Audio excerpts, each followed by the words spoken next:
ದೇಶಕ್ಕೆ ಯೋಧ, ನಾಡಿಗೆ ರೈತ, ಬಾಳಿಗೆ ಗುರು ಒಬ್ಬ ತಾನೆ.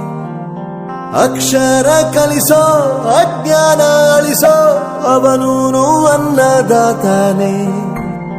ತಪ್ಪು ಸರಿಯ ತಿದ್ದಿ ತಿಳಿ ಹೇಳಿ ಸಮಬುದ್ಧಿ ನಮ್ಮ ಚಿತ್ತ ಶುದ್ಧಿಯಾಗೋ ಹಾದಿ. ಎಷ್ಟೇ ದೂರ ಹೋದ್ರೂ ಮರಿಬೇಡ ನಿನ್ನ ಬೇರು, ನಿನ್ನ ಸಾಧನೆಗೆಲ್ಲ ಇದುವೇ